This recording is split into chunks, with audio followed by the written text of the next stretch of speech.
Hello बच्चों, आज का हमारा टॉपिक है potentiometer and its two applications. Board exam point of view से ये टॉपिक बहुत इंपॉर्टेंट है और इसको हमें बहुत अच्छे से करना होता है। पोटेंशियोमीटर जितना इंपॉर्टेंट है उससे कहीं ज़्यादा इंपॉर्टेंट इसके दोनों एप्लीकेशंस हैं। तो आज के वीडियो हम लोग क्या करने वाले हैं, सबसे पहले हम लोग करेंगे potentiometer, what is the potentiometer and what is the purpose of potentiometer. Then after, how can a potentiometer apply to measure the ratio of two unknown EMF, and how can we measure the internal resistance of a cell with the help of potentiometer।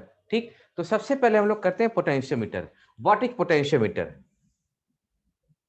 What is potentiometer? What is potentiometer? तो इसकी एक definition है, potentiometer the potentiometer is a device used to measure the potential difference accurately. It is a device to measure the potential difference very accurately, बहुत accurate तरीके से major करता है। अब आपके दिमाग में क्वेश्चन आना चाहिए कि सर हमने तो वोल्ट मीटर भी पढ़ा हुआ है और volt meter is also used for the measurement of potential difference, then what is the need of potentiometer? तो सिंपल देखो, अगर जब वोल्ट मीटर पढ़ते हैं तो हमें ये जानना होता है कि जो वोल्ट मीटर का रेजिस्टेंस है, that resistance should be infinite. क्या बोला मैंने? In ideal condition the resistance of a volt meter should be infinite, but ऐसा बिल्कुल पॉसिबल ही नहीं है कि एक ऐसा वोल्ट मीटर बनाया जाए जिसका रेजिस्टेंस इनफाइनाइट हो। रेजिस्टेंस इनफाइनाइट होने का मतलब है कि जिस भी सोर्स का आप वोल्टेज मेजर करना चाहोगे, पोटेंशियल डिफरेंस मेजर करना चाहोगे, उससे वो कोई करंट ड्रॉ नहीं करेगा। ठीक है, करंट ड्रॉ नहीं करेगा तो एग्जैक्ट वोल्टेज मेजर करेगा। ठीक है, लेकिन आइडियल कंडीशन है ये। प्रैक्टिकल कंडीशन में हम कोई ऐसा वोल्ट मीटर बना ही नहीं सकते हैं जिसका रेजिस्टेंस, वोल्ट मीटर हम बना ही नहीं सकते हैं जिसका रेजिस्टेंस अनंत हो, इनफाइनाइट हो। It is not possible. तो कुछ न कुछ वोल्ट मीटर करंट ड्रॉ करता है जिससे कि जो एक्चुअल वोल्टेज वैल्यू होती है, जो जिसका भी हम पोटेंशियल डिफरेंस मेजर करते हैं, जो एक्चुअल वैल्यू होती है उससे कुछ कम आती है। तो exact accurate measurement volt meter नहीं करता है। पोटेंशियोमीटर बिल्कुल एक्यूरेट करता है, कोई करंट ड्रॉ नहीं करता है किसी सर्किट से, जिस भी सर्किट का आपको पोटेंशियल डिफरेंस मेजर करना होता है। तो इसकी डेफिनेशन यही कहती है कि the potentiometer is a device used to measure the potential difference accurately. Accurately word जरूर आना चाहिए एग्जाम में, इसको फोकस करना आपको एक्यूरेटली जब भी आप डिफाइन करोगे पोटेंशियोमीटर को। Okay, now come to the point, construction of the potentiometer. What is the construction of potentiometer? सबसे पहले हम समझेंगे इसके कंस्ट्रक्शन को समझने के बाद इसके प्रिंसिपल को समझेंगे। ठीक है, तो कंस्ट्रक्शन को समझते हैं। हेडिंग आएगा हमारा कंस्ट्रक्शन ऑफ पोटेंशियोमीटर कंस्ट्रक्शन। ठीक, अब इसके कंस्ट्रक्शन देखो क्या होता है। ये होती है एक हाई वोल्टेज बैटरी होती है, प्लस माइनस, चलो एक और लगाते हैं माइनस। ठीक है, हाँ, ये की लगा होता है और यहां पर लगा होता है रिहोस्टेट। इस पूरे अरेंजमेंट को हम लोग क्या बोलते हैं? इसको बोलते हैं रिहोस्टेट। ठीक है, ये होगी की और ये हो गया आपका बैटरी वेट, ये होगी आपकी बैटरी।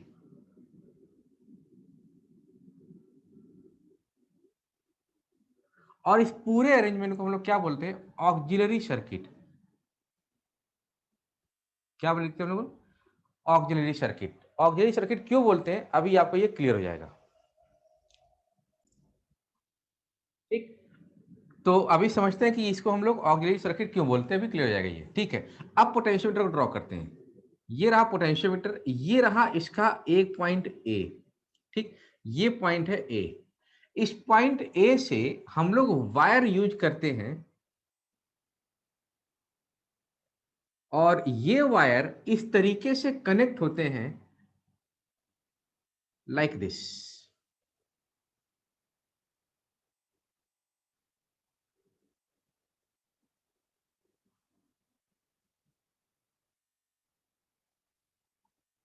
इसको हम लोग बोलते हैं थिक कॉपर स्ट्रिप। क्या बोला हमने? इसको बोलते हैं थिक कॉपर स्ट्रिप। ये वायर कनेक्ट होता है। देखो होता क्या है, पोटेंशियोमीटर में हम 400 सेंटीमीटर से लेके, क्या बोला मैंने, 400 सेंटीमीटर से लेके 1000 सेंटीमीटर तक का पोटेंशियोमीटर हम बनाते हैं। जो इसको बोलते हैं potentiometer wire, that is called the potentiometer wire. Just imagine कि अगर आपके पास एक पोटेंशियोमीटर हो जिसकी लेंथ 1000 सेंटीमीटर हो, तो 1000 सेंटीमीटर सोचो कितना लंबा हो जाएगा, बहुत लंबा हो जाएगा। तो इसको कैरी करना बड़ा टफ होगा, पोर्टेबिलिटी बिल्कुल खत्म हो जाएगी इस पोटेंशियोमीटर की।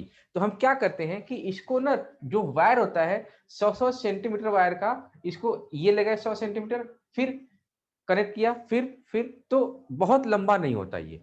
इस जो वायर होता है स्टार्टिंग फ्रॉम 400 सेंटीमीटर, कुछ पोटेंशियोमीटर हमारे 400 सेंटीमीटर के होते हैं, कुछ 800 होते हैं, कुछ 1000 होते हैं। 1000 जो होगा वो सबसे एक्यूरेट होगा। बात करते हैं इसके बारे में, ठीक है। तो हमने क्या किया, 100 मीटर के वायर इस तरीके से रोटेट कर लिए। तो जो मैं ये बनाऊंगा पोटेंशियोमीटर, ये पोटेंशियोमीटर होगा हमारा 400 सेंटीमीटर का। कितना होगा? 400 सेंटीमीटर। ठीक, ये हो गया अगेन थिक कॉपर स्ट्रिप।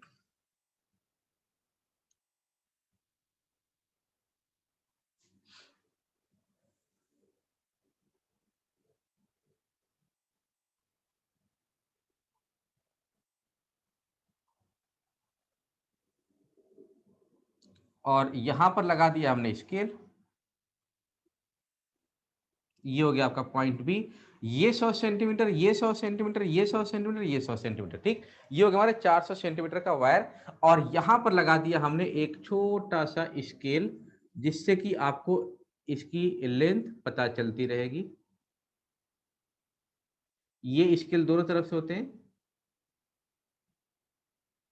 ठीक, ये 0 और ये 100 सेंटीमीटर।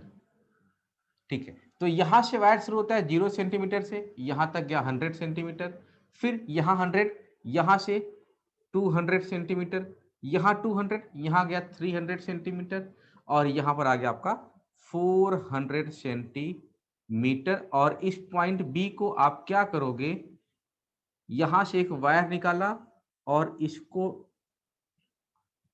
रियोस्टेट से कनेक्ट कर दिया। अब ये जो सर्किट है, auxiliary circuit provide the constant current throughout the potentiometer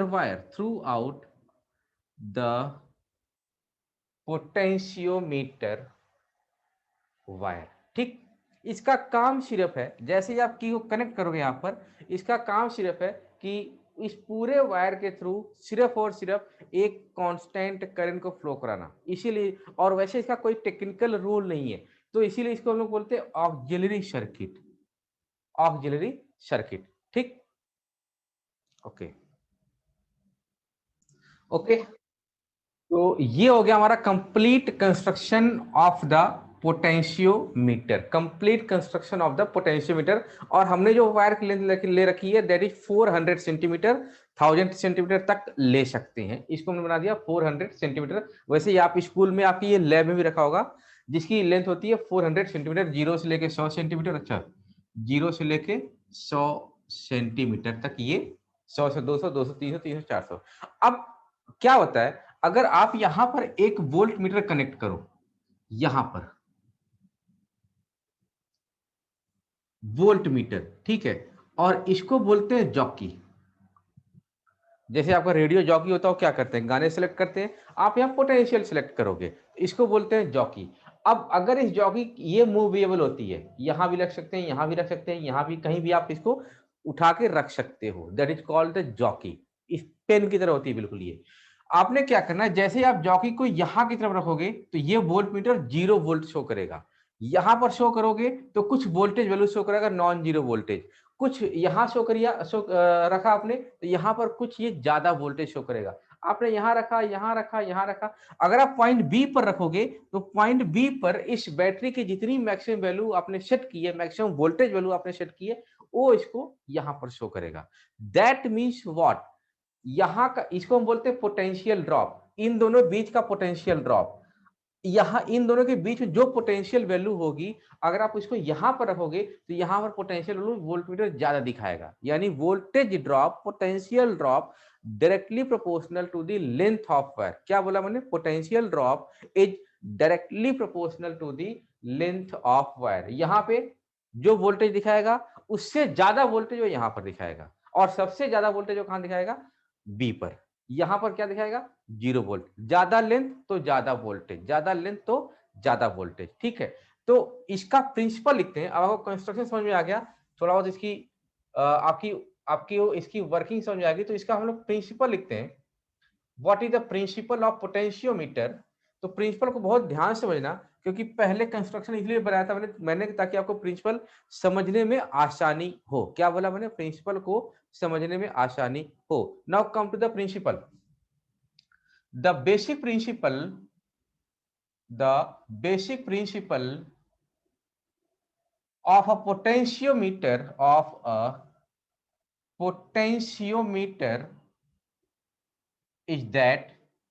is that when a constant current flows through a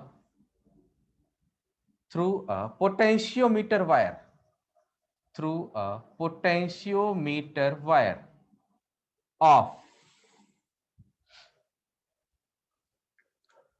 through a potentiometer wire of uniform cross sectional area, uniform cross sectional area, मतलब यहां से wire start हुआ है और यहां पे आके wire खत्म हुआ, तो यहां से लेके यहां तक वायर का एरिया वेरी नहीं करना चाहिए। मतलब ऐसा नहीं कहीं पे एरिया ऐसा हो, कहीं पे एरिया ऐसा हो, कम ज्यादा नहीं होना चाहिए। थ्रू आउट द पोटेंशियोमीटर इसका वायर जो है उसका क्रॉस सेक्शनल एरिया सेम होना चाहिए।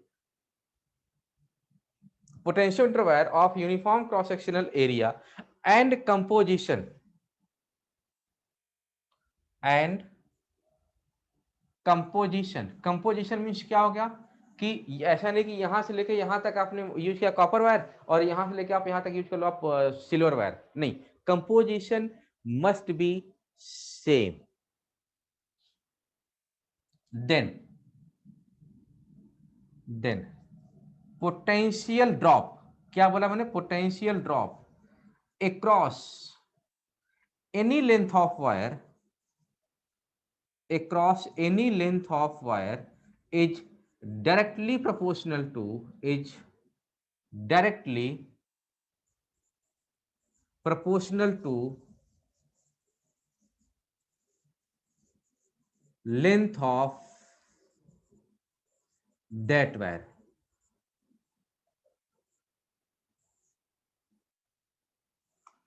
Directly proportional to length of that wire. मैं रीड करता हूं इसको एक बार को। What is the principle of potentiometer? The basic principle of potentiometer is that when a constant current flows through a potentiometer, constant current flow कौन करा रहा है? ये constant current flows through a potentiometer of uniform cross sectional area and composition, then potential drop across any length of wire is directly proportional to the length of that wire। ठीक है, ज्यादा length तो ज्यादा potential drop, कम length तो कम potential drop. ठीक है, अब इसको समझ के लिखते हैं। इस प्रिंसिपल से आगे क्या होगा? That means potential drop V proportional to L। where is V? potential drop। what is L? length of that wire। ठीक है, तो मैं इसको रफ करता हूं, इसको फिर समझता हूं कि क्या है ये।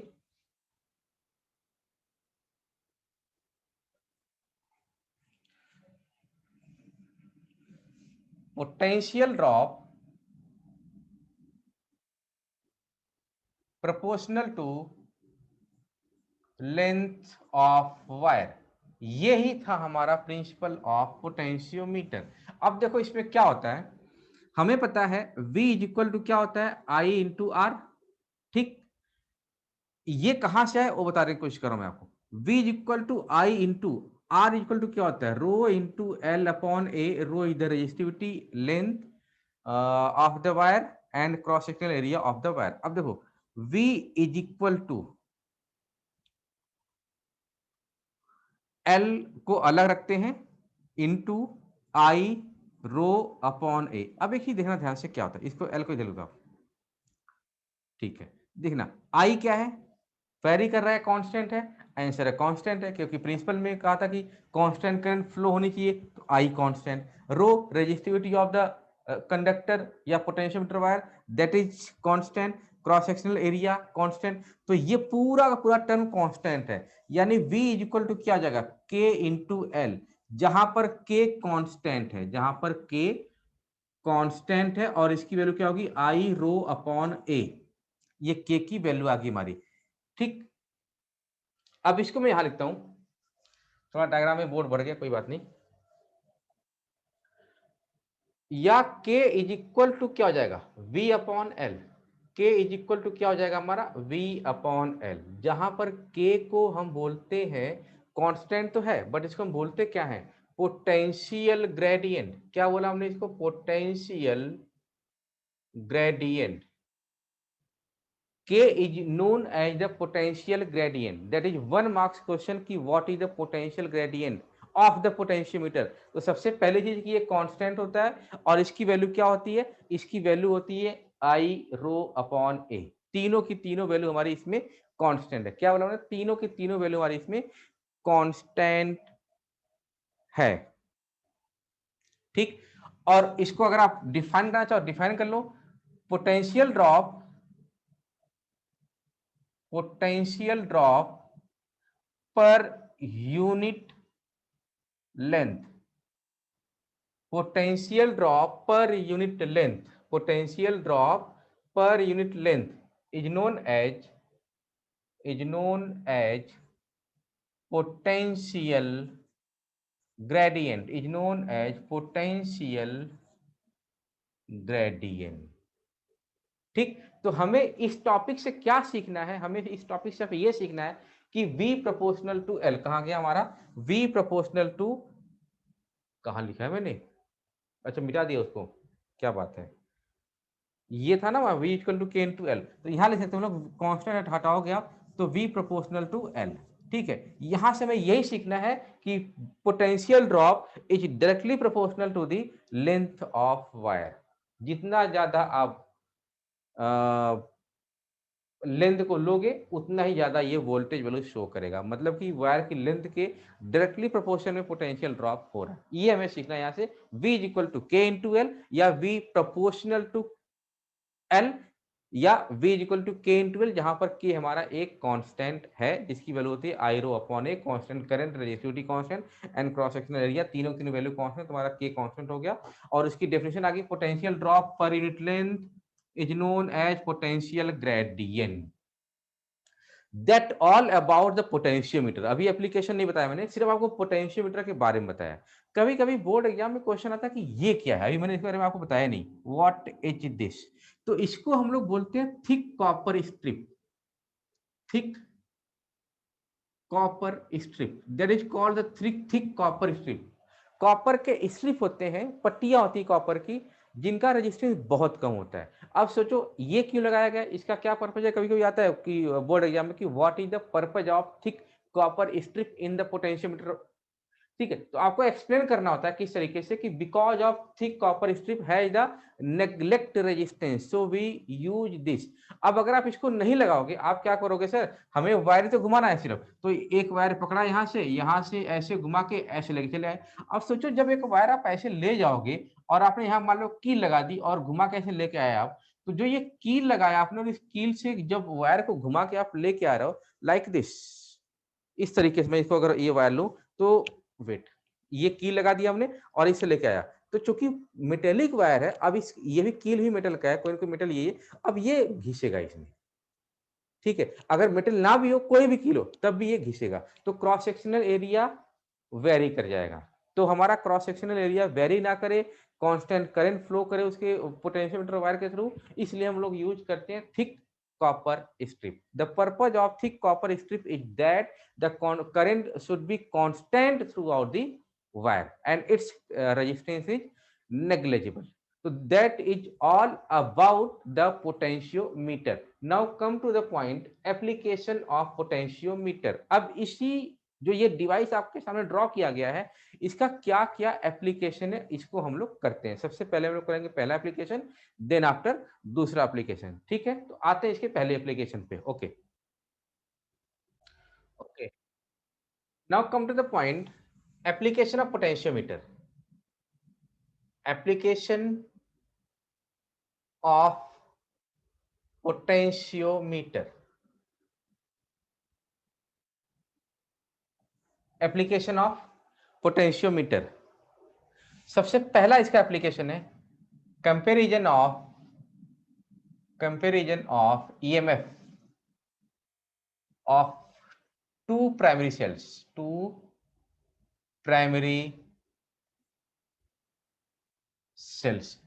Comparison of EMF of two primary cells. हमें कंपेयर करना है दो सेल के ईएमएफ को। कैसे करते हैं? डायग्राम लगभग वही है, इसलिए मैंने इसको मिटाया नहीं था। डायग्राम लगभग, इसको मैं हटा देता हूं, आप इसको नोट कर लेंगे। ऑक्सिलरी सर्किट बोलते हैं इसको, ये तो हो जाएगा।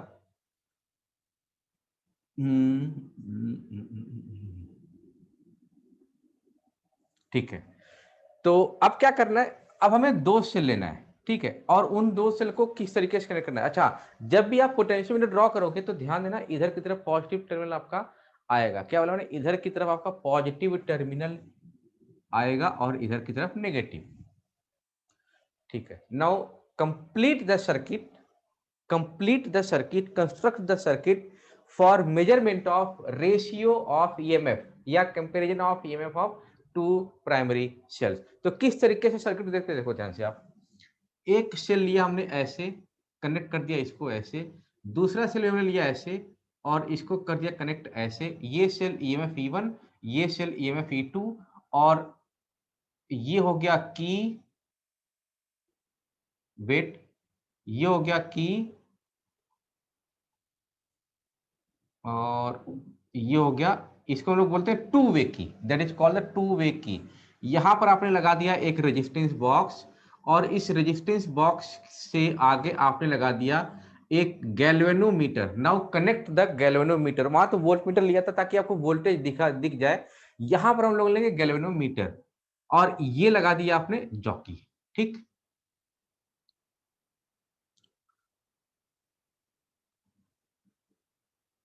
ओके, ये लगा दिया आपने जॉकी। अब देखो what is the function of galvanometer. अगर यहाँ पर एक पोटेंशियल V1 है, यहाँ पर दूसरा पोटेंशियल V2 है, और बीच में आपका गैल्वेनोमीटर है। ठीक है, तो गैल्वेनोमीटर को हम लोग बोलते हैं करंट सेंसिटिव डिवाइस। आगे पढ़ेंगे इसको हम लोग, बट थोड़ा सा बेसिक बता दूं मैं आपको। इसको हम लोग बोलते हैं करंट सेंसिटिव डिवाइस। क्या करता है ये? अगर करंट, इसमें करंट की वैल्यू नहीं बताता, ये सिर्फ ये बताता है कि इस सर्किट में करंट फ्लो हो रही है। अगर वैल्यू बताएगा तो बहुत कम, माइक्रो एम्पियर तक की ये वैल्यू बताता है करंट के। तो अगर मान लो V1 ग्रेटर देन V2 है, तो करंट इधर की तरफ फ्लो होगा, from V1 to V2। What is the direction of current? From V1 to V2। अगर V1 ग्रेटर देन V2 है तो क्या होगा, ये इधर की तरफ डिफ्लेक्ट होगा। कह लो, सोच लो। ठीक है, और अगर V2 ग्रेटर देन V1 है तो करंट फ्लो होगा आपका इधर की तरफ, तो यही गैल्वेनोमीटर इधर की तरफ होगा। ठीक है, और अगर V1 इक्वल टू V2 तब क्या होगा? तब इसके थ्रू कोई भी करंट डिफ्लेक्ट, सॉरी कोई भी करंट फ्लो नहीं होगा, तो ये कोई भी डिफ्लेक्शन शो नहीं करेगा। इसको हम बोलते हैं कि null deflection, that is called the null position इसको बोलते हैं। ठीक है, तो इसमें कोई डिफ्लेक्शन नहीं हो रहा है, मतलब ये दोनों वोल्टेज वैल्यू इक्वल है। वही काम हमने यहां पर करना है।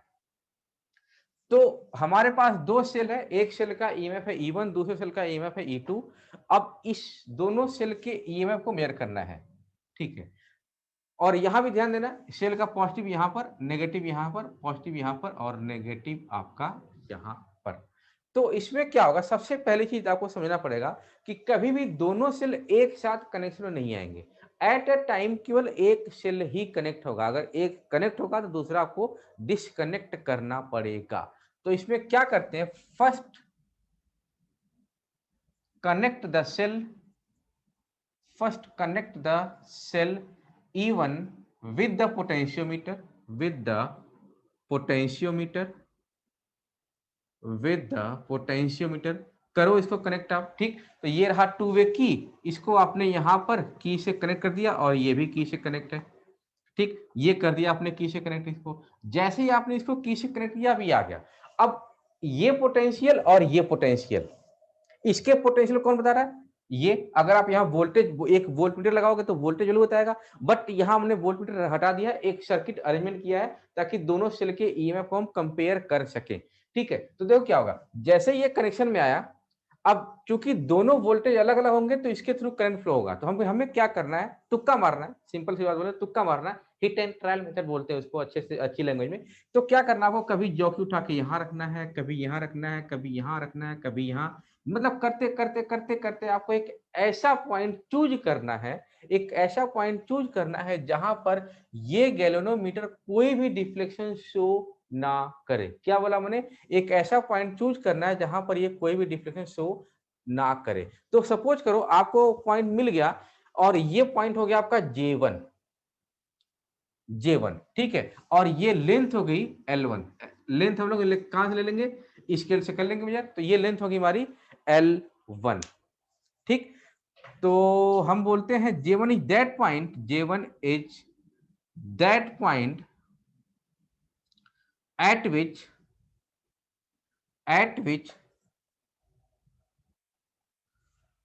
galvanometer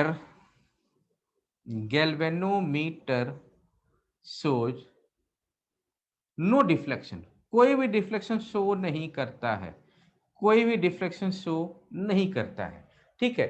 मतलब क्या होगा, अगर यहाँ वोल्ट मीटर होता तो वो वोल्ट मीटर इसकी वोल्टेज वैल्यू बताता, अब यहां पर गैल्वेनोमीटर है, मतलब कि ये और ये कोई डिफ्लेक्शन शो नहीं कर रहा है, इस पॉइंट पर कोई भी डिफ्लेक्शन ये शो नहीं कर रहा है। जब कोई भी डिफ्लेक्शन शो नहीं कर रहा उसका मतलब क्या होगा, ये पोटेंशियल और ये पोटेंशियल दोनों इक्वल होंगे, तभी तो ये शो नहीं कर रहा कोई potential.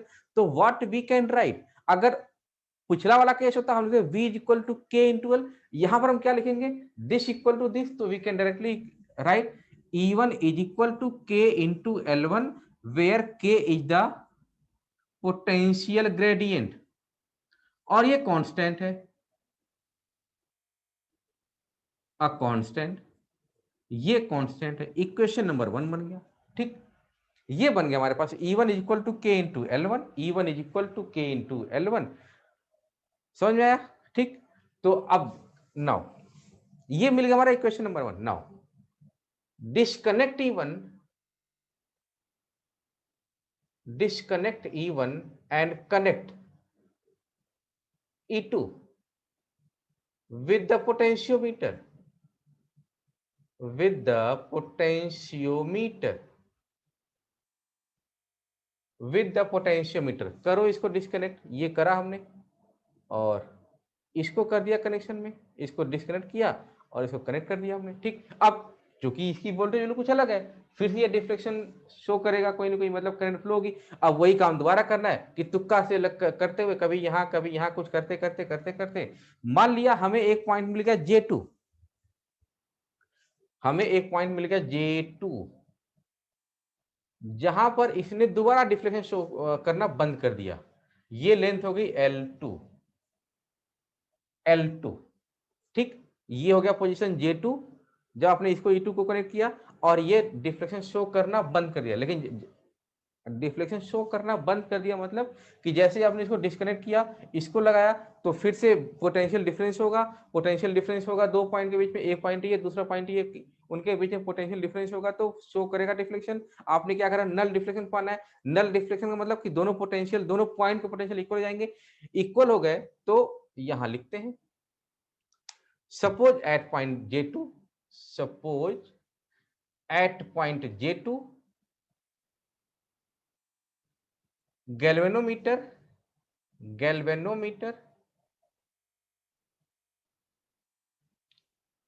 shows no deflection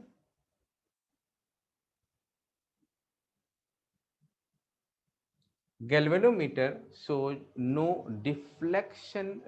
deflection, ठीक। मतलब E2 इक्वल टू क्या हो जाएगा, K इंटू L2, खत्म। हमारे पास इक्वेशन नंबर 1 आ गया, हमारे पास इक्वेशन नंबर 2 आ गया। अब आपने क्या करना है, अब देखो इस चीज को,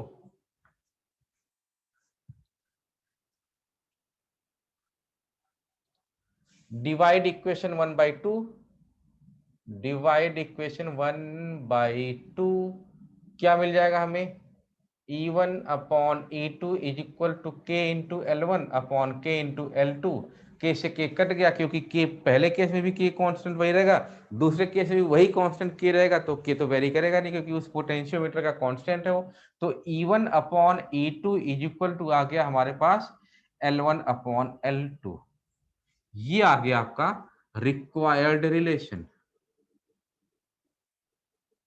दोनों सेल की आपको एग्जैक्ट वैल्यू नहीं पता चली, बट यहां पर दोनों सेल के ईएमएफ का रेशियो निकाल दिया आपने।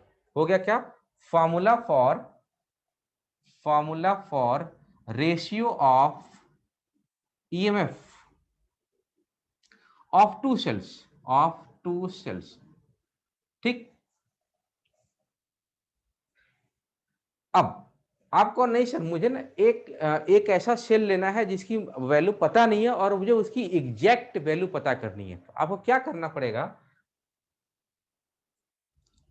if we wish to calculate, to calculate exact value of an unknown EMF, then we have to take a known EMF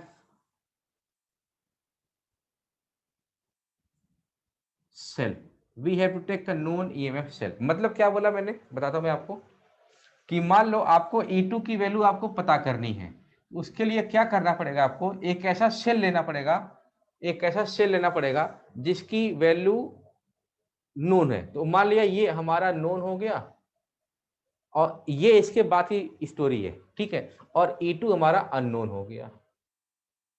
तो व्हाट वी कैन डू, देखो, E1 upon E2 is equal to L1 upon L2, E2 upon E1 is equal to L2 upon L1। E1 हमारा known है, तो E2 की value आप कर सकते हो कैलकुलेट। E2 इज इक्वल हो जाएगा E1 multiplied by L2 upon L1। Unknown EMF को आप कैलकुलेट कर सकते हो in terms of known EMF, ठीक है। तो यहां पर exact value of E2, exact value of E2 can be calculated, if E1 is known EMF, E1 का EMF आपको पता हो। तो this is the complete explanation of comparison of EMF of two cells. I think आपको समझ में आया होगा। तो पहले आप यहां तक लेके आओगे, कभी कभी एग्जाम में पूछता है, अगर ये पूछेगा 2 नंबर में, 2 नंबर का अगर क्वेश्चन रहेगा, आपसे पूछता है कि how can we calculate the ratio of two unknown EMF of two cells, तो यहां तक आके आप रुक जाएंगे। बट अगर आपको बोलेगा कि how can we calculate the exact value of unknown EMF cell, तो आपने क्या बोलना होगा कि अगर हमें किसी एक सेल का एग्जैक्ट ईएमएफ निकालना है, तो दूसरा सेल हमें नोन ईएमएफ का लेना पड़ेगा। नहीं, एक ऐसा वोल्टेज लो आप जिसकी एक ऐसी बैटरी लो जिसकी वोल्टेज वैल्यू या ईएमएफ वैल्यू आपको पता हो। तो that is a complete application of potentiometer, and this is the first application. Now come to the second application. Okay, note down करिए इसको आप। Okay, now come to the second application of potentiometer. second application क्या कहता है ये, internal resistance, internal resistance measurement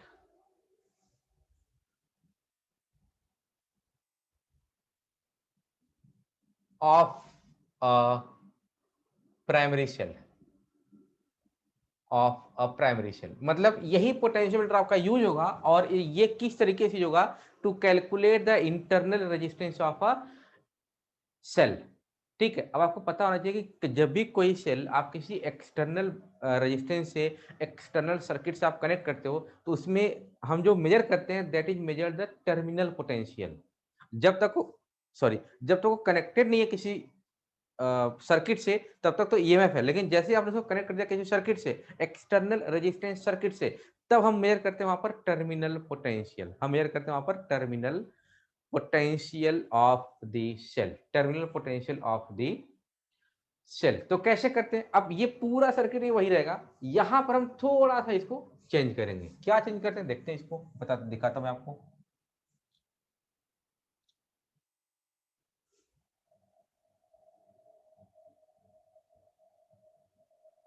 इसको मिटा देता हूं मैं, इसी में चेंज करता हूं, आपको नया सर्किट ड्रॉ करना पड़ेगा, मैं इसी में चेंज करता हूं, देखना,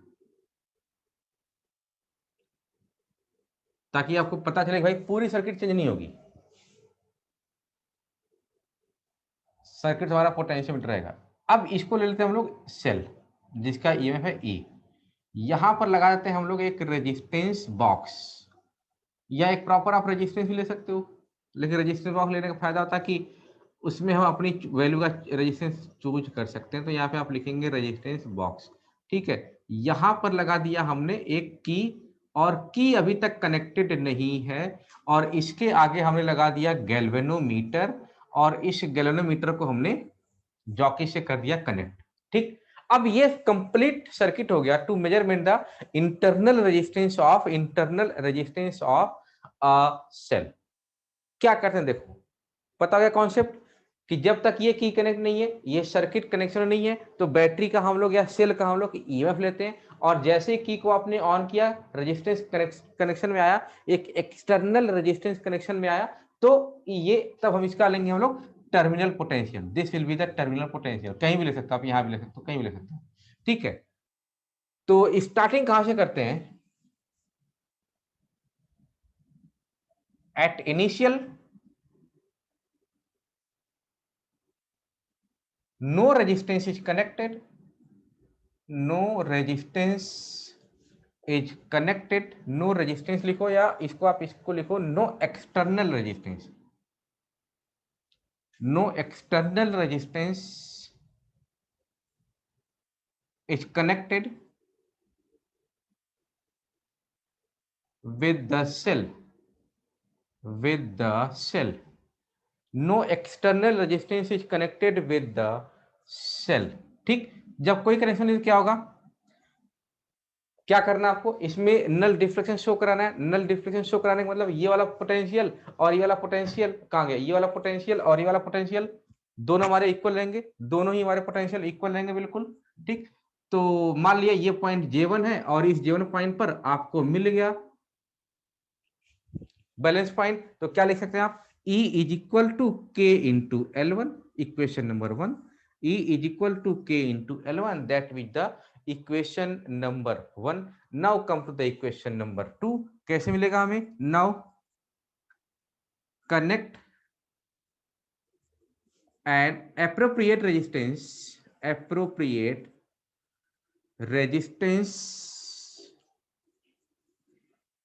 from the resistance box, from the resistance box with the help of key, with the key, with the help of की, करो इसको कनेक्ट की से, खत्म।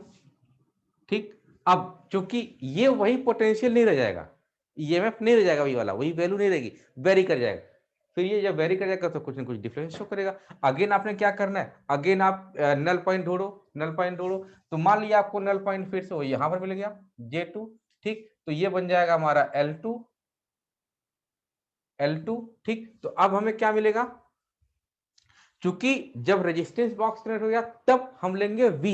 V मतलब टर्मिनल पोटेंशियल, V मतलब इसको हम लोग बोलते हैं terminal potential. This one is called the terminal potential. ठीक है, मतलब हम क्या लिख सकते हैं, यहां से लिखता हूं मैं, यहाँ थोड़ा सा इसमें छोड़ रखा है मैंने, V is equal to K into L2, नहीं आया। V is equal to K into L2, length is L2, K वही कांस्टेंट है। सिंपल, अब डिवाइड करो आप, डिवाइड 1/2, वही क्या होने करना है 1/2, तो क्या हो जाएगा आपका E upon V is equal to K into L1 upon K into L2, E upon V is equal to L1 upon L2। ये तो हमारे पास निकल के आ गया। अब बोलो सर इसमें रेजिस्टेंस कहाँ है, कुछ है ही नहीं, वेट अभी आएगा। अब आपने एक फॉर्मूला पढ़ा होगा,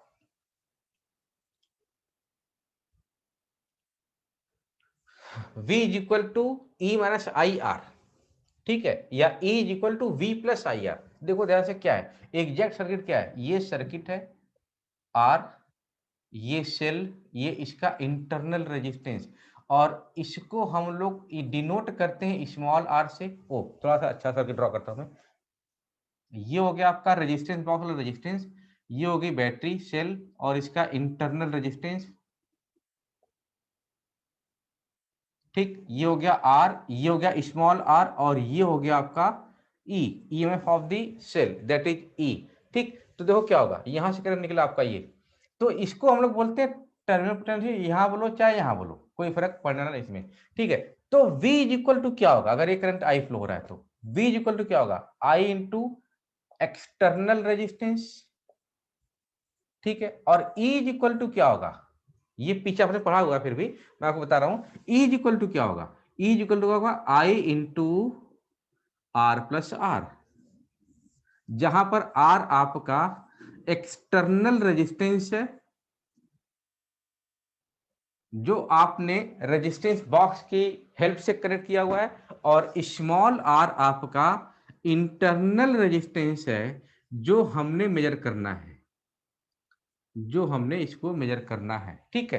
तो simple E upon V is equal to हमारे पास है L1 अपॉन L2, E का मतलब I R plus R, V का मतलब I into R is equal to L1 upon L2, I से I कट गया, बचा क्या हमारे पास, देखो R plus R upon R, तो इसको लिख सकते हैं हम R, ब्रेक करोगे इसको तो R by R, capital R by capital R that is 1, and small r upon small r equal to L1 by L2, L1 by L2, L1 by L2।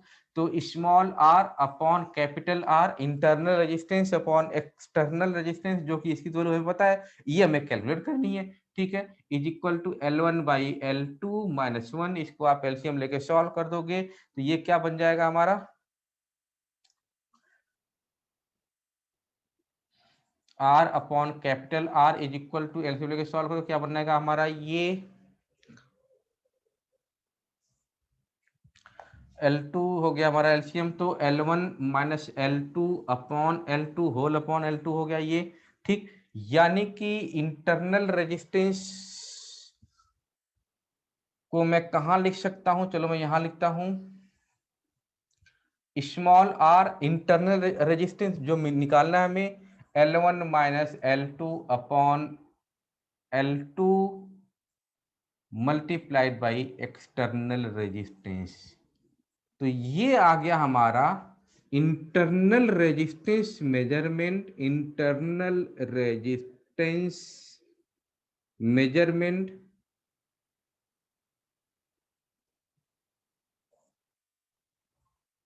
with the help